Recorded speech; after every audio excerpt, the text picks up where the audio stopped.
Então vamos falar de uma coisa que muitas vezes, que já falámos aqui de alguma forma, e que muitas vezes enviesa o nosso entendimento sobre a forma como a relação de causa e impacto se realiza e que é muito importante levar em consideração. Portanto, temos tanto quanto possível libertar-nos dos nossos preconceitos, digamos, culturais, civilizacionais, o que for, e pensar objetivamente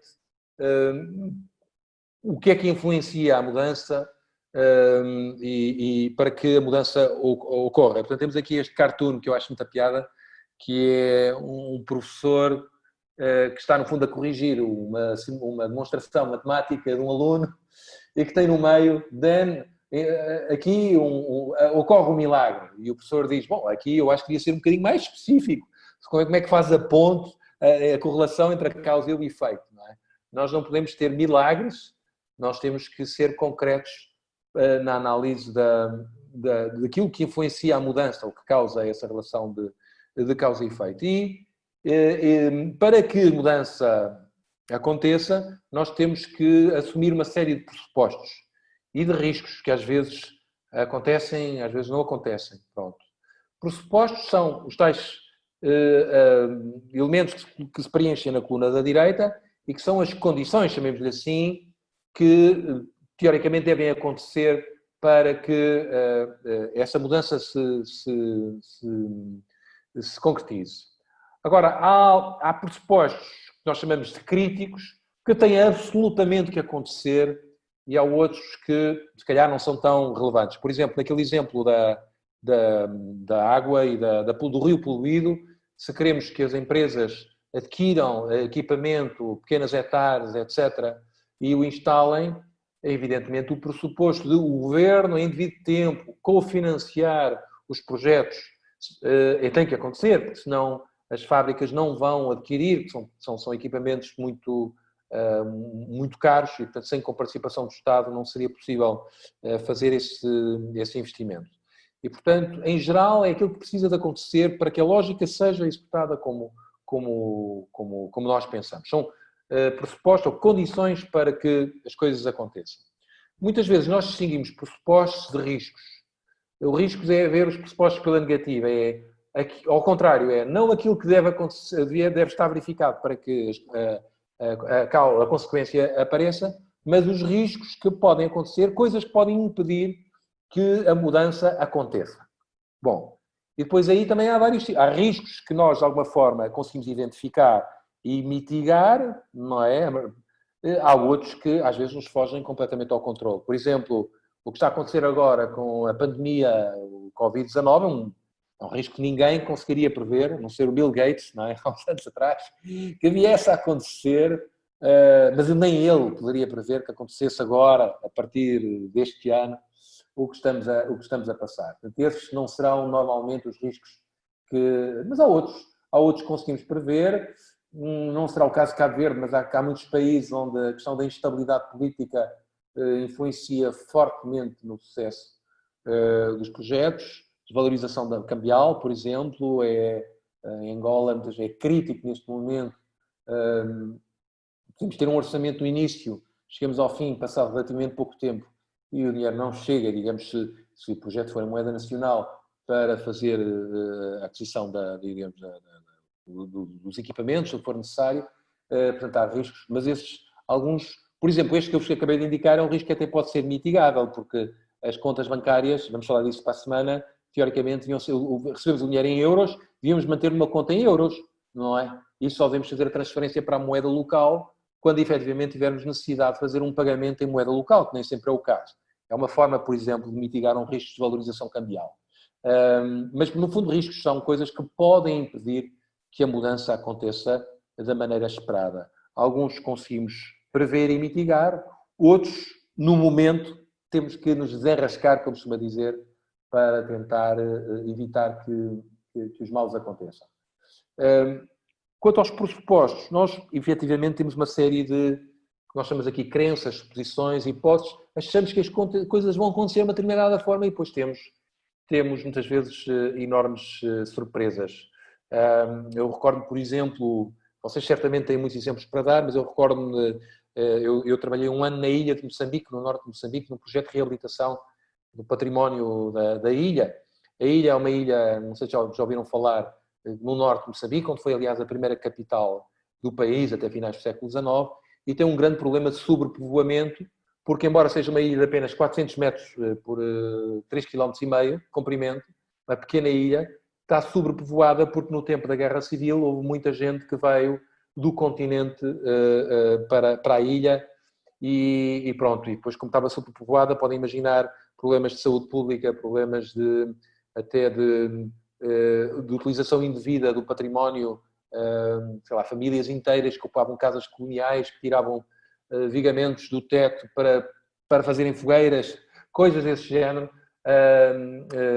E evidentemente famílias que vinham habituadas a trabalhar, a ter terras e a trabalhar as machambas, como eles chamam, e chegavam à ilha e não sabiam pescar, por exemplo, não é? Ou não sabiam fazer o pequeno comércio e tornavam-se autênticos parasitas, muitas vezes, para aqueles que já lá viviam antes e que, portanto, com problemas de integração social e inclusão até muito grandes.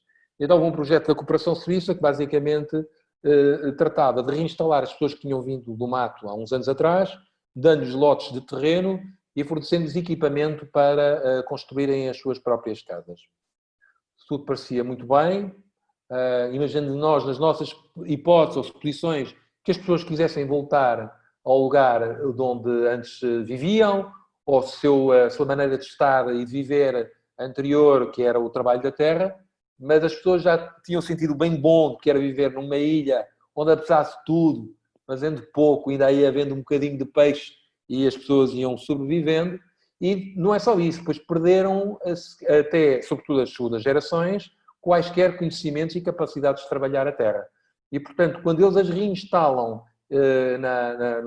num território que é contíguo, mas na zona do continente, em frente à ilha, as pessoas disseram ótimo, e toda a gente pensa que os esfregou as mãos de contente, o projeto vai acontecer, as pessoas vão reconstruir as suas casas, mas as pessoas já tinham em vista ter uma segunda casa no continente.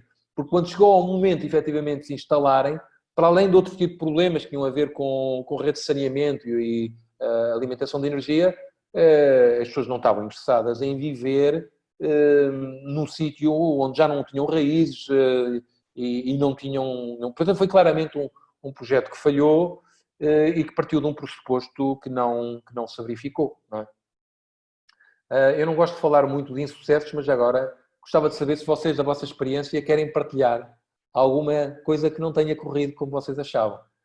O Mário já explicou, já contou uma história de manhã.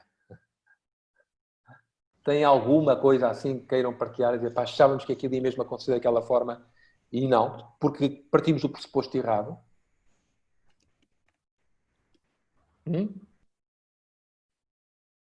Se for necessário, pedimos à Ana para parar de gravar. Não? Correu sempre tudo bem? Bem, então, Sim. Vou dar exemplo de um projeto de apoio às famílias que vivem em dificuldades em termos de acesso ao rendimento, no domínio da pecuária. Uma comunidade onde as famílias vindas de outras ilhas, uma comunidade periférica da praia, pessoas que vieram de outras ilhas, de outros concelhos, sobretudo do meio rural, com hábitos de criação de animais à solta, digamos assim. Sim.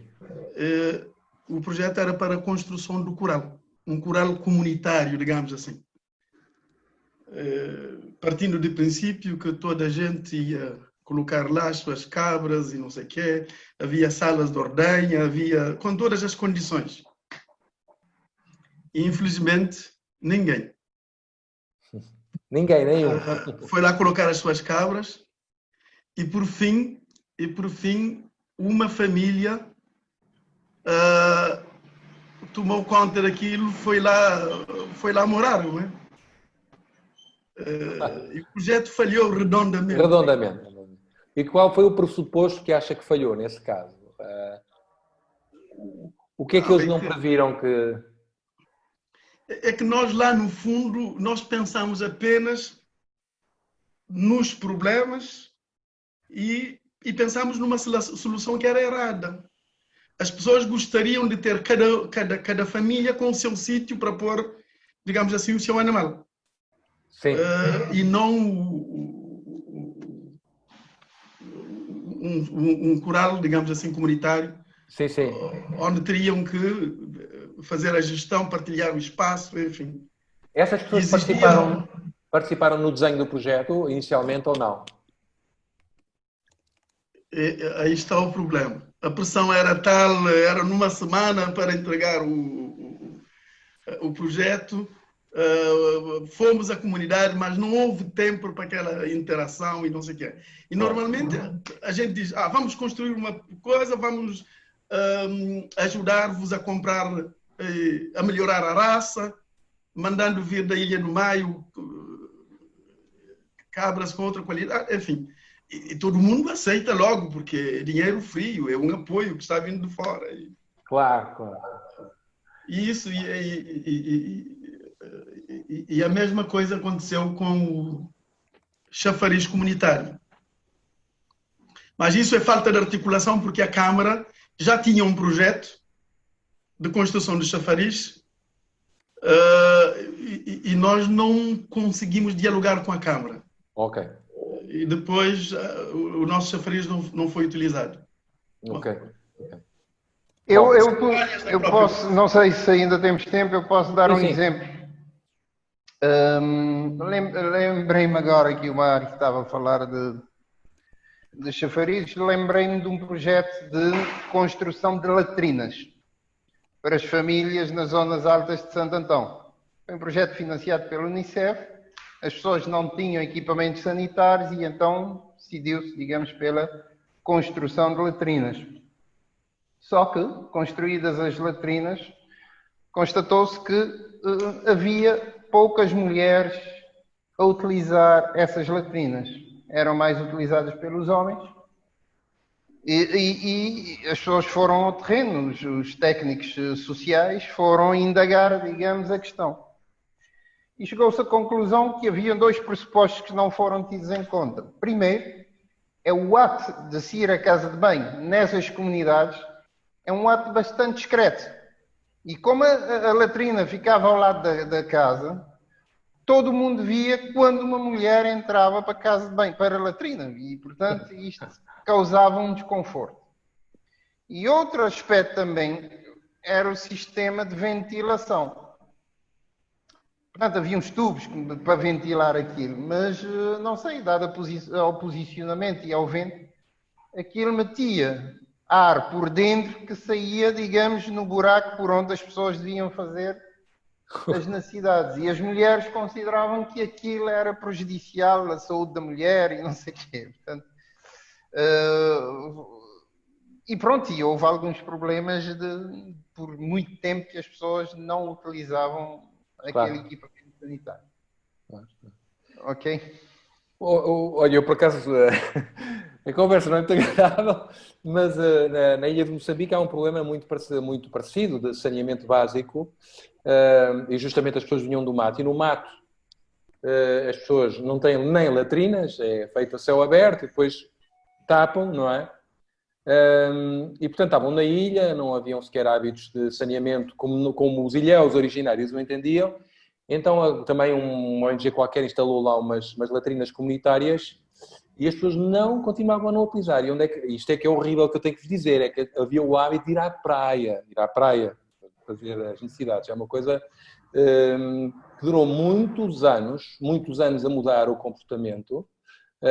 E agora está um pouco melhor, mas curiosamente sabem como é que foi a forma mais eficiente de fazer a mudança comportamental? Foi através da religião, porque a ilha é feita, enfim, a religião muçulmana tem muita importância, está organizada em confrarias, uma série de mesquitas, a questão da higiene para o Islão tem muita importância, como podem imaginar, e quando o Shia, que é no caso destas organizações sunitas, na confraria diz, meus amigos, o profeta Não, se estivesse aqui, utilizaria a latrina, não é? Como vocês antes de entrar das mesquitas, também têm que fazer as abluções, lavarem-se e entrar, façam isso lá fora também, não é? E, portanto, foi um processo lento que acabou por essa via, por via da autoridade, curiosamente, provocar uma mudança que a mera infraestrutura não mudou, não provocou, não é? Enfim, é complicado, é interessante este debate. E as questões da saúde, saneamento, são sempre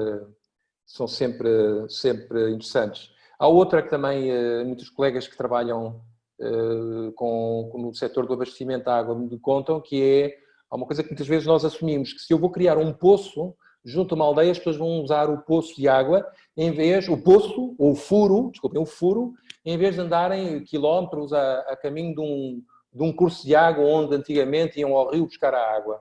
A verdade é que, em alguns sítios, do ponto de vista comportamental, as mulheres utilizam o trajeto da aldeia para o rio para cortarem a casaca, fazerem a sua vida social. É um momento, muitas vezes, em que não estão com os maridos e, portanto, o trajeto até ao rio, o lavar água no rio continua a ser muito importante e, portanto, não fazem necessariamente o uso do furo e continuam aí. Portanto, uma vez mais, são pressupostos que nós eu diria que só com a presença e a participação ativa das pessoas no desenho dos projetos, e mesmo assim, nós conseguimos evitar de fazer alguns disparates, não é? Eu vou-vos depois já mostrar aqui um filme onde vamos discutir a questão dos pressupostos. Antes disto, lanço aqui uma provocação, olhando para a realidade de Cabo Verde. Uma provocação, não, uma pergunta. Vocês acham que o aumento dos salários dos professores em Cabo Verde melhoraria a aprendizagem dos alunos? Se sim, com base em que pressupostos? Há muita gente que diz logo, os salários são baixos, aumente-se o salário. É assim? Eu sei que, enfim, há um contexto e muda se calhar de ilha para ilha e muda de... O que é que vocês acham?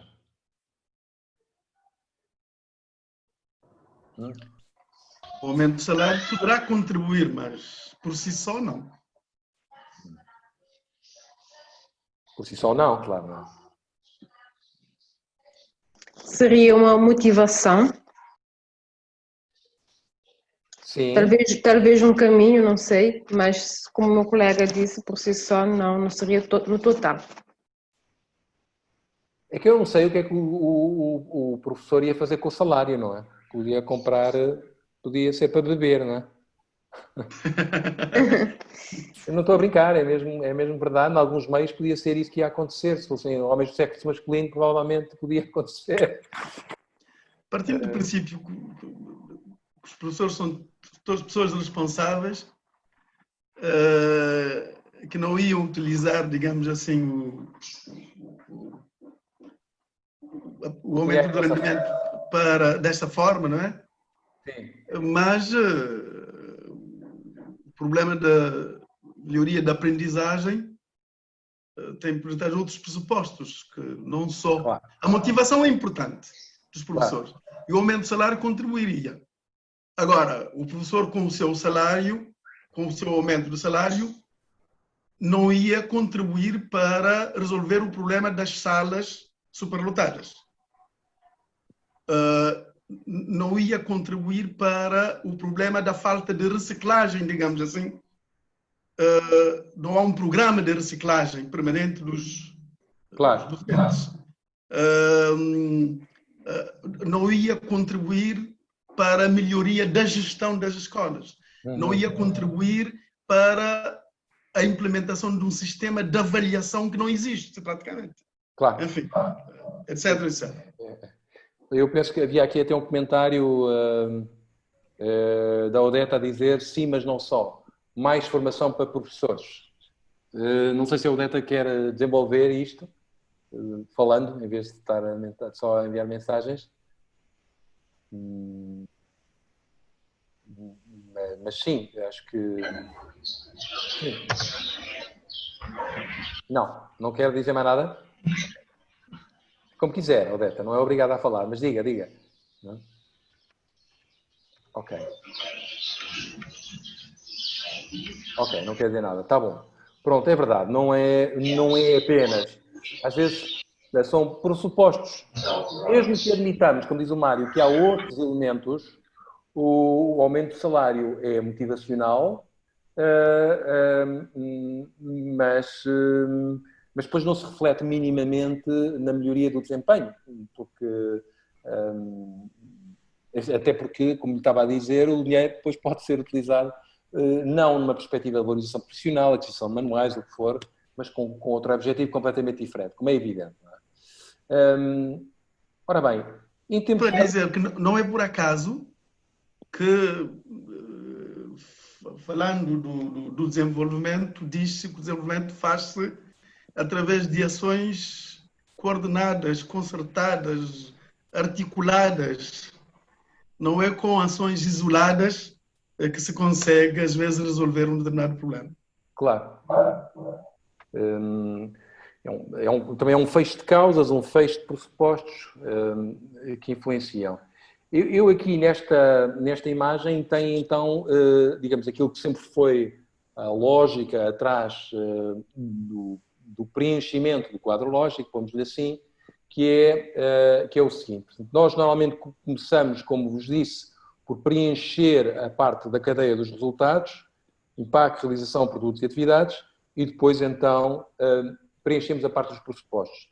Os pressupostos são preenchidos numa lógica de que antes que eu possa dar as atividades como garantidas, quais são os pressupostos que eu tenho que verificar? Bom, recursos, meios, recursos financeiros, por exemplo, naquele caso que vos falei, para que as hectares sejam adquiridas, tem que haver o pressuposto que o dinheiro está disponível e a tempo e que não é da dificuldade excessiva a sua obtenção ou cofinanciamento por parte dessas empresas, dessas fábricas. E depois, para que as atividades alcancem os produtos, por exemplo, também há pressupostos que têm que estar verificados. Por exemplo, no exemplo do cavalo, foi levado à fonte, nós tínhamos chegado à conclusão que a atividade era o levar à fonte e o produto era ele estar na fonte. No vosso entender, quais são os pressupostos que teriam que verificar, já agora, para que o cavalo chegasse à fonte? Há alguma coisa que tivesse que acontecer ou era dado por adquirido que o cavalo era levado até à fonte? Coisas básicas. Aquele local não poderia cheirar mal, porque senão ele não se aproxima. Boa ideia, sim senhora. Sim. Teríamos de ter a rédea para conduzir. Sim, embora a rédea se calhar fosse mais pressuposto da atividade. Pressuposto da atividade. E não do produto. Sim. Sim. Por exemplo, o local não podia ser muito elevado, senão o cavalo ia se cansar. Sim, teríamos de ter um caminho. Exatamente, que ele conseguisse fazer. Ele não pode ter problemas graves de saúde, de outro tipo, porque senão nem sequer quer beber água, não é? Exatamente, é isso mesmo. Pronto, embora aqui não estamos ainda na fase de beber água, isso já é a fase da realização, não é? Aquilo que me está a dizer é interessante, mas talvez fosse um pressuposto da realização. Para que o cavalo beba água, não pode ter nenhum problema de saúde, não é ou coisa do género, não é? Como estava a dizer. Portanto, o pressuposto é associado ou a produto, ou a ida do cavalo até à fonte, ou o facto de ele beber água. Não é? E depois há pressupostos de impacto. Qual seria aqui o impacto? Lembram-se, o cavalo está saciado, não é? Qual seria um pressuposto para o cavalo estar saciado? E, supostamente saciado por vários dias, porque o impacto é uma coisa de longo prazo, não é? Deveria haver água suficiente? Sim, a fonte tinha água suficiente. Mais. A água não podia ser salobra, não é? De qualidade, sim. Qualidade, exatamente. É isso. Fresca. Exatamente. Portanto, estão a perceber, enfim, é um exemplo muito básico, eu sei, mas para perceber que temos que ser muito claros quanto àquilo que são pressupostos de atividades, de produtos, de realizações e de impacto, não é? Okay. Normalmente os pressupostos de impacto são pressupostos, claro, num projeto macros, não é? Tem que haver estabilidade económica no país, estabilidade financeira, estabilidade política e esse tipo de coisas que permitam que, à la longa, o impacto possa ser alcançado, a mudança comportamental possa ser alcançada. Não é? Nas realizações já não será tão ambiciosa. E depois, amanhã veremos então a fase das colunas do meio, como é que nós verificamos que o resultado é alcançado. E aí temos a análise dos indicadores, mas isso é uma coisa que faríamos amanhã. Ok? Pronto, é assim que se preenche. Primeiro, cadeia de resultados, depois pressuposto e, em terceiro lugar, os indicadores. Agora, eu queria, vou-vos mostrar um pequeno vídeo de um projeto real, existente. O vídeo chama-se The Girl Effect. Eu peço desculpa porque o vídeo está em inglês, mas tem muitos bonecos.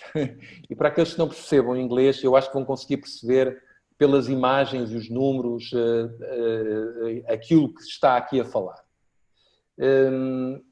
Nós, a seguir a este vídeo, vamos ter um pequeno debate e eu gostava, sobre pressupostos, no fundo, eu gostava que vocês prestassem atenção particular aos diferentes atores, aos detentores de interesse, às mudanças que no projeto se pretende, que se quer imprimir e aos pressupostos que estão na base dessas mudanças. E depois discutimos no final esse projeto.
Eu vou-vos dizer uma coisa, eu quando vi isto a primeira vez, eu até me emocionei, porque achei muito bonito.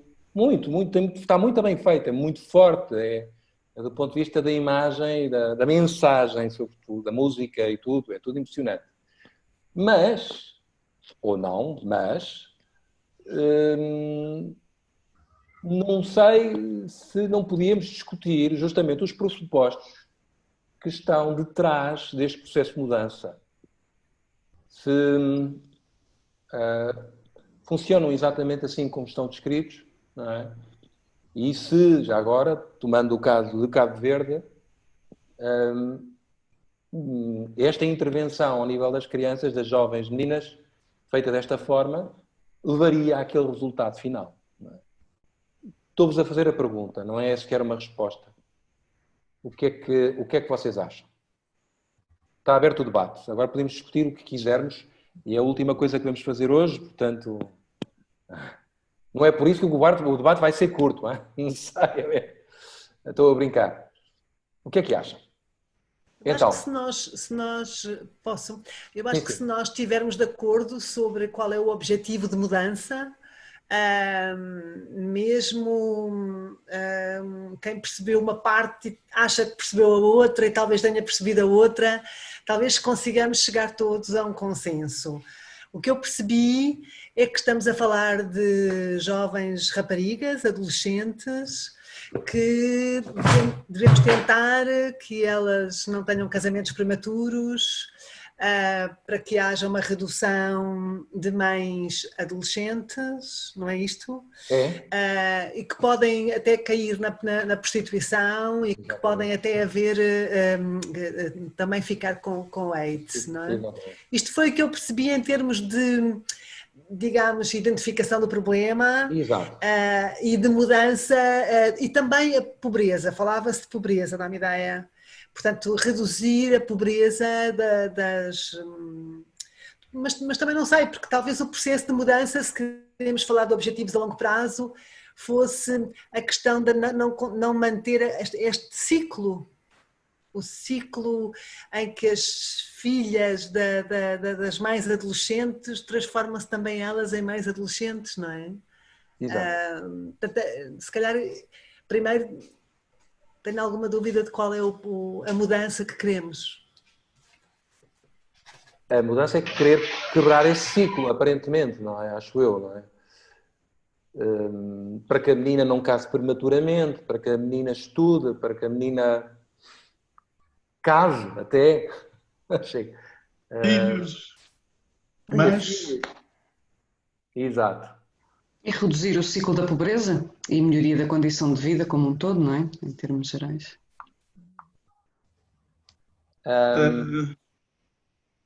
Mas quais são os pressupostos que estão na base desta mudança?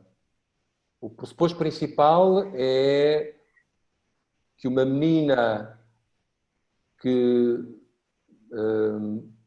não caia numa situação de abandono, ou de exclusão, ou de casamentos prematuros, ou de gravidezes prematuras, pode seguir uma vida normal, não é? Eu penso que é essa a ideia. É resgatável. Não é? E o acesso à saúde e aos cuidados de prevenção, não é? Portanto, das doenças sexualmente transmissíveis e da gravidez precoce, e ao mesmo tempo o acesso à educação permite que saia deste ciclo vicioso. Sim. Mas as coisas serão assim tão lineares? Posso? Sim, claro que sim. Posso falar? Não sei se consigo explicar bem, mas além do vídeo próprio que tem o problema da menina, tudo enquanto muito interessante, eu achei interessante a ideia que em qualquer intervenção bem feita, claro, positiva, pode mudar completamente depois o resultado, pode ser replicado e mudar completamente uma situação. Agora, no caso do vídeo está evidenciado na menina, claro, é muito importante, não é? Ecco, especialmente em outro tipo de sociedade. Também aqui na Cabo Verde, no tipo de sociedade onde as meninas têm risco porque a família vai vender-lhe ou de qualquer maneira é um problema econômico. Aqui é um problema mais de educação e pronto, e de exploração também, mas diferente. Mas ecco, o que é importante é proprio como um projeto, se bem feito, com um bom resultado, pode depois mudar uma realidade, não é? Não sei se consegui explicar a minha ideia. Sim, sim, sim, sim. É claro, vamos lá ver, isto também era um anúncio, tem que ser motivacional, portanto é claro que aquela história do vídeo é uma maravilha, não é? É uma coisa que todos sonharíamos que acontecesse. A questão é se aquela relação de causa e efeito também que existe da menina ser resgatada logo aos 12 anos, se necessariamente depois tem aquele seguimento que é visto ali, não é? Porque há muitas coisas que podem influir na vida de uma Claro. mulher que fazem com que aquele não seja o seguimento natural a seguir, não é? Depende do contexto cultural. Sim, o próprio pressuposto de se assumir que, na teoria, sim, que a rapariga desculpa, deixa eu explicar, ao conseguir ter acesso a cuidados de saúde de forma mais regular, nomeadamente a cuidados também de planeamento familiar, que isso poderá de alguma forma representar que automaticamente consegue estar a salvo de gravidezes precoces e de outro tipo de problemas de saúde, que na verdade nós sabemos que muitas vezes não acontece, por questões culturais, tal como estava a dizer, peço desculpa. Logo aí também é um pressuposto que na teoria poderemos assumir que seja verdade, mas que na prática pode ter aqui um conjunto de constrangimentos que não são tão simples quanto isso, e não é simplesmente o facto de ser uma consulta de planeamento familiar que poderá depois significar que de facto depois não existe um conjunto de pressões culturais e o próprio facto de assumirmos que a escola é o local mais seguro, claro que em teoria sim, mas há um conjunto de pressupostos que vão surgindo de forma quase que automática que depois podem ser desconstruídos de alguma forma. Claro, claro. Bom, parece-me que mesmo a questão da educação, do título, da formação, da instrução, não é necessariamente garantia da autonomia da mulher. Se naquele contexto cultural for uma pessoa muito instruída, mas a forma como a sociedade está organizada faz com que a mulher acabe, mais tarde ou mais cedo, a tratar dos filhos, não é? Porque é isso que se impõe, que é o contexto da sociedade. A educação não foi necessariamente um elemento libertador, foi um upgrade, mas não necessariamente um elemento. Evidentemente que estamos agora, parece que aqueles críticos maldosos só querem ver as coisas mais dos projetos, não é? Evidentemente que isto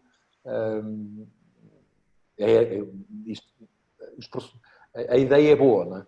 A ideia é boa. Agora, no caso de Cabo Verde, no contexto que vocês conhecem, eu imagino que em alguns contextos, sobretudo urbanos, este tipo de problemas possa existir.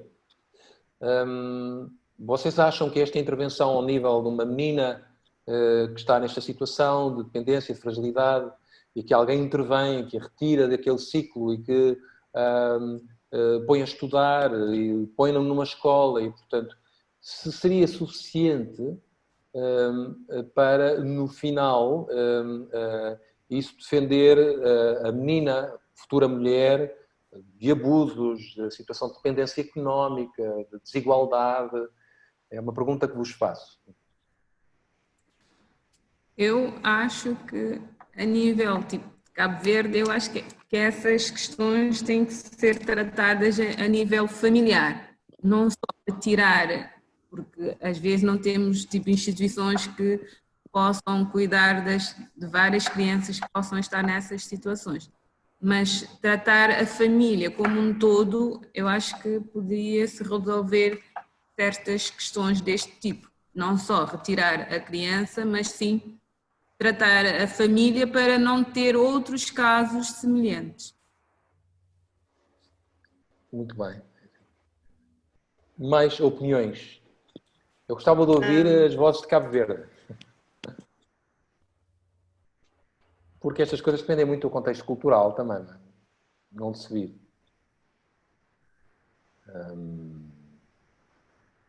Mesmo, não é? Eu achei graça, a semana passada vi um documentário de uma menina que eu conheci na ilha de Moçambique, justamente. Digamos, a mãe faleceu relativamente nova, ela ficou a viver com o pai e tinham recursos, tinha dinheiro, não era uma família pobre propriamente. E ela conseguiu estudar na ilha e depois fazer os estudos superiores de engenharia em Nampula. E era uma miúda nova, tem tudo, digamos, para ser uma pessoa bem-sucedida.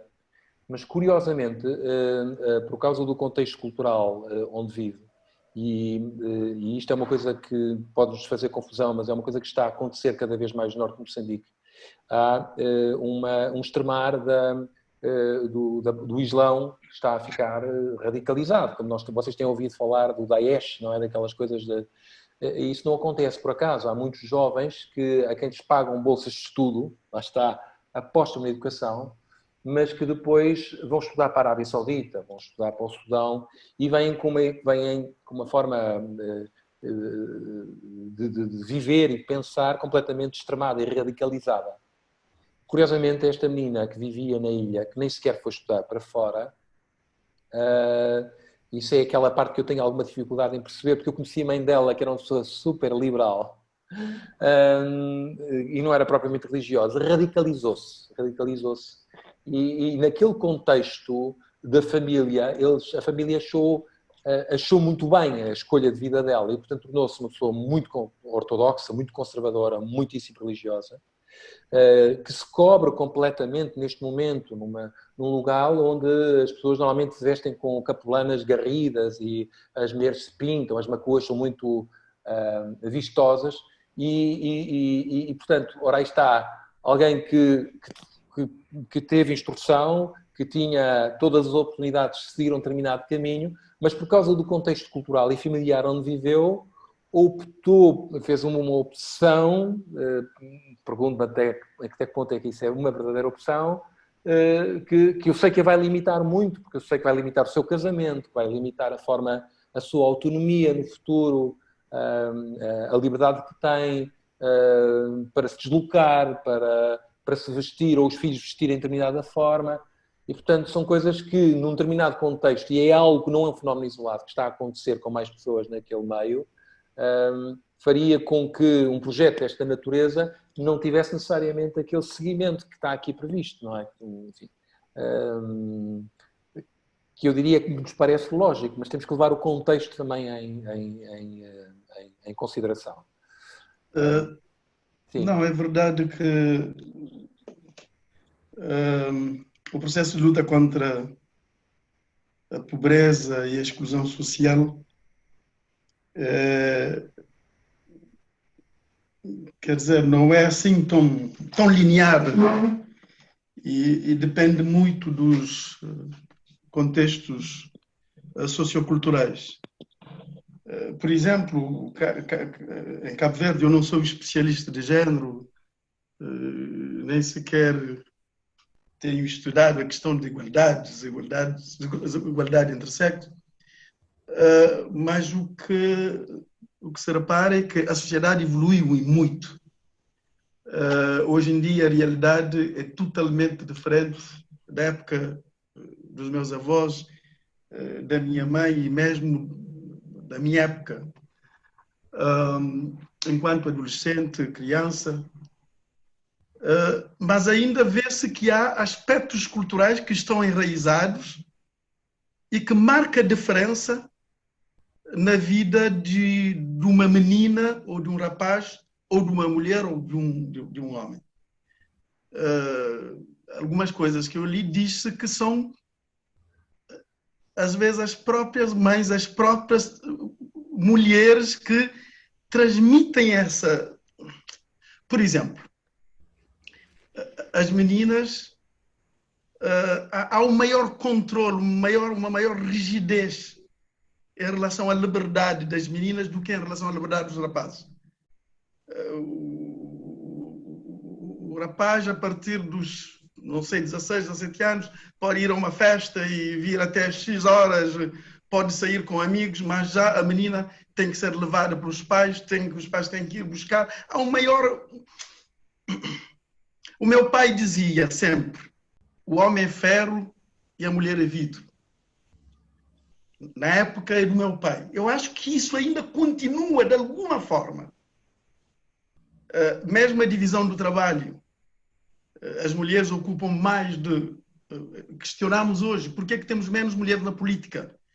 Que temos menos mulheres nas lideranças, seja a nível empresarial. Quer dizer, os aspectos socioculturais estão lá. Os fatores socioculturais estão lá por detrás, que têm de ser trabalhados, mas não são coisas que não serão ultrapassadas de um dia para o outro. Hoje temos mulheres engenheiras, mulheres juristas, mulheres com doutoramentos, mulheres... Primeiras ministras. Sim, é verdade. mas provavelmente a primeira-ministra tem de correr, se fosse em Cabo Verde, claro, por causa do jantar, por causa do filho, por causa do... Enquanto que o marido está um pouco mais liberto, porque esses são aspectos culturais, que vão sendo modelados, vão sendo mais com o tempo, só com o tempo, não é de um dia para o outro. Então, em mulheres cabo-verdianas, o que é que tem a dizer? Este contexto, as coisas mudaram nesta geração? Digamos, esta história do The Girl Effect faria sentido em Cabo Verde? Ou os condicionantes sociais ainda são tão importantes que, a meio percurso, esta ligação de causa e efeito entre escola e proteção, saúde, etc., se perdia em algum momento? Permitam-me uma provocação. Eu acho que, tipo, em relação a essa menina do vídeo, aqui nós, as cabo-verdianas, estamos com alguns problemas, porque o Mário disse, tipo, agora temos mulheres engenheiras, mulheres advogadas e ministras, e na escola secundária há mais mulheres nas escolas, há mais professoras, há mais médicas nos hospitais, então parece que os homens na geração, acho que estão a ficar mais para trás e se calhar, como a senhora do vídeo, lá mais para frente as mulheres vão ter alguma dificuldade em encontrar aquele homem para se casar, porque os homens realmente têm mais abandono escolar, estão mais nas drogas e bebidas e violências também, então, e as mulheres estão mais assim, tipo, abandonam menos as escolas, têm gravidez precoce, mas muitas mulheres também, já as mães ficam com os filhos e elas continuam a estudar.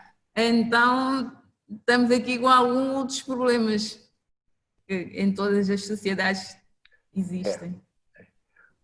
Bom, o objetivo deste vídeo e deste debate era justamente discutir os pressupostos que estão na base dos processos de mudança. E, portanto, já aqui discutimos que, evidentemente, que tem que ser no contexto devido.